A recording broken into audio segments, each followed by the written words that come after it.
Shalom et bienvenue à Mekorot. Je suis Rabbi Shapira. Nous avançons dans le livre de Devarim.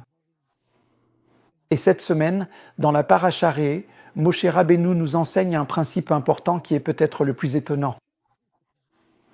Maintenant que nous nous préparons à entrer dans le pays, que nous comprenons l'importance de la Torah et entrons dans les dernières étapes de la Géoula. Rappelez-vous que dans tout le livre du Deutéronome, Moshe Rabbeinu prépare Israël à ce qu'on appelle la rédemption, la Géoula. Il dit « Re'eh anoki natati lifnerem et abrarave et aklala ». Il commence en utilisant le mot « Re'eh ». Ce mot est au singulier car il s'adresse à l'individu. Mais ensuite il dit « J'ai placé devant vous tous ». Les bénédictions et les malédictions. Mais remarquez quelque chose. Lorsqu'il parle de ce qu'il met devant eux, il utilise le pluriel « lifnerem ». Ti est un pluriel. Cependant, Moïse avait commencé par le mot « Re'eh » et non « Re'ou ». « Re'eh » est un mot singulier. « Re'ou » est un pluriel. Donc, quand il dit « J'ai placé devant vous », le verset continue au pluriel. Pourquoi Moïse a-t-il commencé sa phrase au singulier en s'adressant personnellement à chaque individu et l'a continué au pluriel avec un collectif? Dans le traité Kedoshim, il est dit que chacun doit se considérer comme étant à moitié méritant et à moitié redevable envers Dieu et son prochain. Et une seule mitzvah, un seul Re'eh, une seule bonne action peut potentiellement affecter tous les lifnerem, c'est-à-dire l'ensemble de la communauté.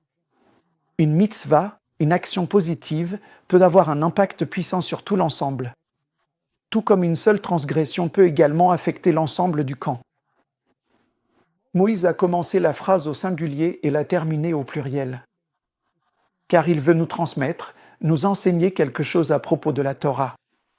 Il veut nous dire que la Torah est à la fois collective et individuelle. Si quelqu'un accomplit une mitzvah, il apporte un mérite à Israël. Mais lorsqu'on pêche, on apporte un manque à Israël. Dans le traité Sanhédrin 98, il est dit que le Messie peut apparaître dans le monde de deux manières, soit avec douleur et labeur, quand une génération est pleine de fautes, soit son retour peut être hâté, quand une génération est pleine de mérite.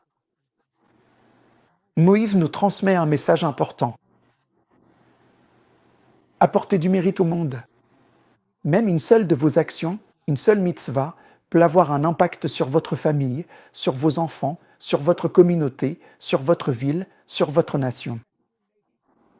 Mais au contraire, lorsque vous péchez, cela n'affecte pas seulement vous, mais aussi ceux qui vous entourent, et très probablement ceux que vous aimez.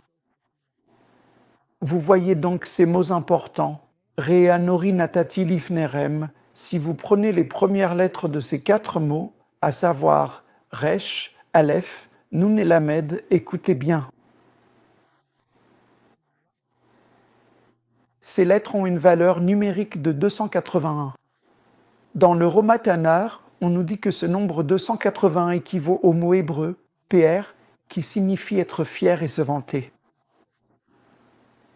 Le Romatanar explique clairement que lorsque nous, en tant qu'individus conscients, prenons une décision significative qui affecte positivement l'ensemble de la collectivité, Dieu est fier de nous. Aujourd'hui, surtout alors que nous nous préparons à entrer dans le mois d'Elul, j'ai un message pour vous, peut-être ma propre interprétation de Moïse. C'est Hachem lui-même qui cherche à être fier de vous. Et comment le fait-il? C'est simple. Prenez aujourd'hui la décision de faire pencher la balance du côté du mérite.